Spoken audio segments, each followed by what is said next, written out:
দেখেন প্রশ্ন হলো একটি হোস্টেলে 500 জনের 20 দিনের খাদ্য মজুদ আছে। 5 দিন পর 200 জন ছাত্র অন্যত্র চলে গেলে বাকি খাদ্য কতদিন চলবে? এবার দেখি 5 দিন পর সময় বাকি থাকে, সময় বাকি থাকে 20 দিনের খাদ্য মজুদ ছিল, তার মধ্যে 5 দিন অলরেডি চলে গেছে, সময় থাকলো 15 দিন। ঠিক আছে, 15 দিন সময় বাকি থাকলো। আর যেহেতু 500 জনের মধ্যে 200 জন ছাত্র অন্যত্র চলে গেছে, সুতরাং ছাত্র বাকি থাকলো 500 জন থেকে যদি 200 জন চলে যায় তাহলে কতজন আছে? 300 জন। বাকি খাদ্যটা এই 300 জনের কতদিন চলবে এটা আমাদের দেখতে হবে।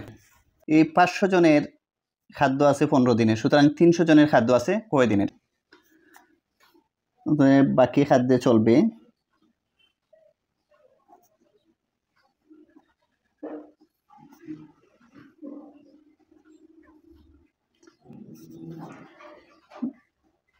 পাঁচশো গুণ 15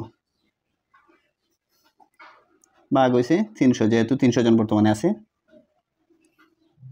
এতদিন।